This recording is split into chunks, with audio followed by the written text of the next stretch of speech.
प्यारे विद्यार्थियों, हिंदी एमआईएल के 10वीं कक्षा में व्याकरण के 2 अंश दिए गए हैं, रस और अलंकार। इन दोनों विषयों को लेकर के 10वीं के विद्यार्थियों में भय और आशंका बनी रहती है।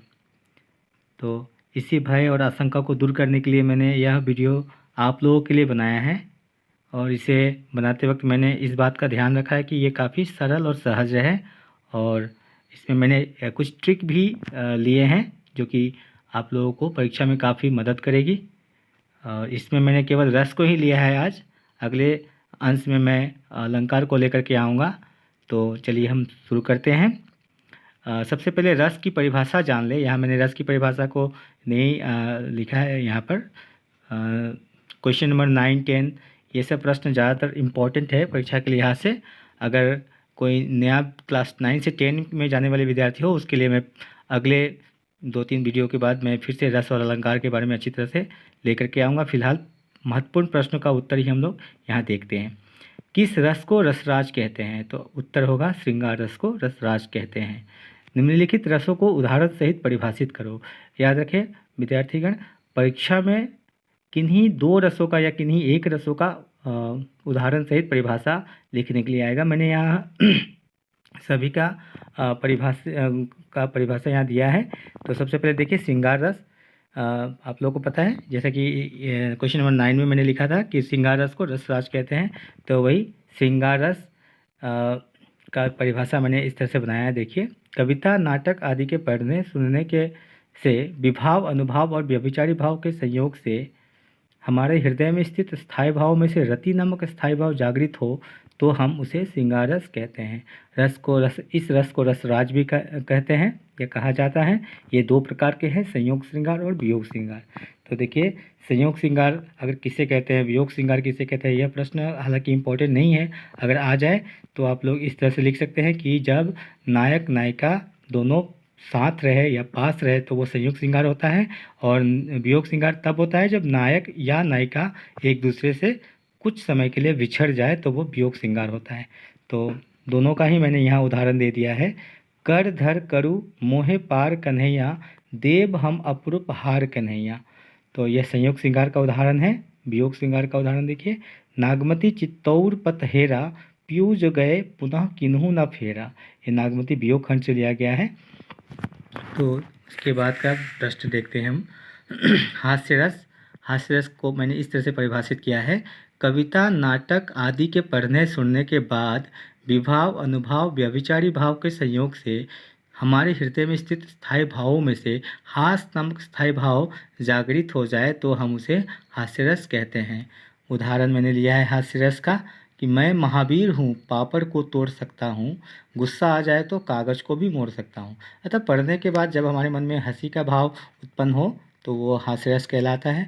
मुस्काई मिथिलेश नंदिनी, पहले देवरानी फिर सौत, अंगीकृत है मुझे कहीं मांगो ना मुझसे मेरी मौत। आप लोग याद रखें, परीक्षा में उदाहरण केवल एक ही दे, 2 उदाहरण देने की कोई आवश्यकता नहीं है, क्योंकि परीक्षा में ये 2 मार्क्स का ही आता है और इसके लिए बहुत अधिक लिखने की कोई आवश्यकता नहीं है। तो चलिए हम लोग ट्रिक की बात करते हैं। अब ट्रिक में देखिए, जो मैंने अंडरलाइन किया है हास्य और हास्य रस, ये 2 को ही आप लोगों को बस चेंज करना है, बाकी ऊपर का सेम रहेगा। अगर मान लीजिए प्रश्न आ जाए वीर रस किसे कहते हैं, तो वीर रस किसे कहते हैं, इसके लिए आप लोगों को वीर रस का स्थायी भाव जानना पड़ेगा।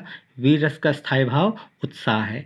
तो देखते हैं वीर रस किसे कहते हैं। अगर आए तो कैसे लिखना है हम लोग को, सेम उसी तरह लिखना है जैसे कि ऊपर में मैंने लिखा है हास्य रस का उदाहरण, कविता, नाटक आदि के पढ़ने सुनने के बाद विभाव, अनुभाव और व्यभिचारी भाव के संयोग से हमारे हृदय में स्थित स्थायी भाव में से उत्साह नामक स्थायी भाव जागृत हो जाए तो हम उसे वीर रस कहते हैं।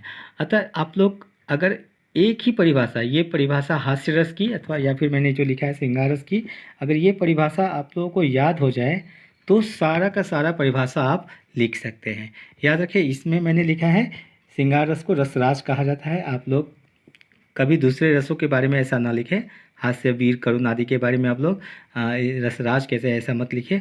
इसलिए मैंने हास्य रस का उदाहरण आप लोगों को बताया। देखिए, ये अगर परिभाषा अगर याद है तो आपको 2 ही जगह नाम चेंज करना है, सिर्फ एक हास्य और एक हास्य रस।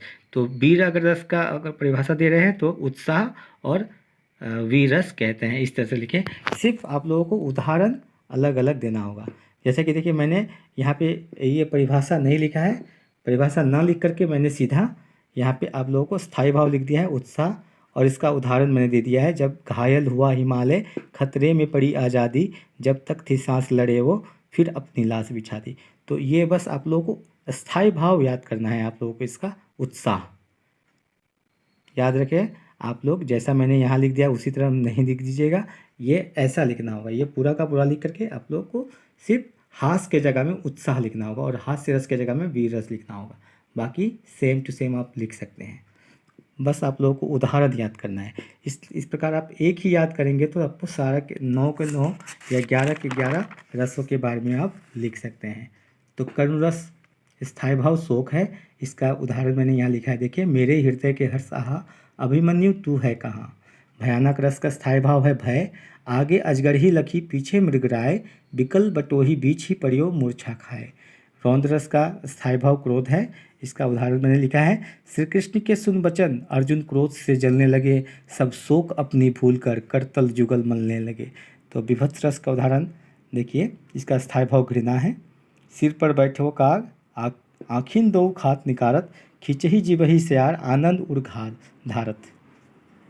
उसके बाद देखिए अद्भुत रस स्थायी भाव विस्मय है, देख समस्त विश्व मुख में, यशोदा विस्मय सिंधु में डूबी।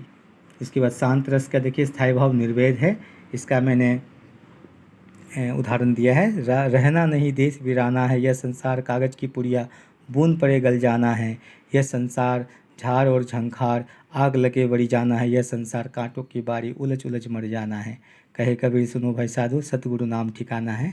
तो इस तरह से ये शांत रस का उदाहरण था। वात्सल्य रस का स्थायी भाव रति होता है, जहाँ बच्चों के प्रति प्रेम भाव जागृत हो उसे वात्सल्य रस कहते हैं, ऐसे भी लिख सकते हैं आप, या फिर मैंने जैसा कि परिभाषा ऊपर लिखा है ट्रिक, उसके माध्यम से भी आप लोग इसका परिभाषा दे सकते हैं। इसका उदाहरण है, यशोदा हरि पाल ने झुलावे झुलावत, जोई सोई कुछ गावत, तू काहे ना बेगी आवत, तो को कान बुलावत। भक्ति रस का स्थायी भाव है ईश्वर विषयक प्रेम, आप ऐसे भी लिख सकते हैं, या देश किसी व्यक्ति के प्रति भक्ति भाव अर्थात प्रेम, इसके स्थायी भाव है। इसके उदाहरण है, भक्ति रस का उदाहरण, रघुपति राघव राजा राम, पतित पावन सीताराम। तो इस तरह से मैंने ट्रिक के साथ आप लोगों को ये बताया है। आगे के अंशों में मैं इसके विषय में काफ़ी विस्तार से आप लोगों को समझाऊंगा। जो नए विद्यार्थी हैं 9th से 10 में जो जाएंगे उसके लिए विस्तार से मैं इसके बारे में वीडियो बनाऊंगा। फिलहाल परीक्षा के लिहाज से आप लोग इसको पढ़ सकते हैं, 2 नंबर आप 10 मिनट के अंदर पा सकते हैं। अगर इसको 10 मिनट मन लगा के पढ़ ले तो आपको ये नंबर मिल सकते हैं। तो आज के लिए इतना ही। इस वीडियो को अगर आप लोगों को अच्छा लगा हो तो लाइक सब्सक्राइब जरूर करें, शेयर करें, ताकि इस तरह के और वीडियो मैं आप लोगों के लिए प्रस्तुत करता रहूं। धन्यवाद।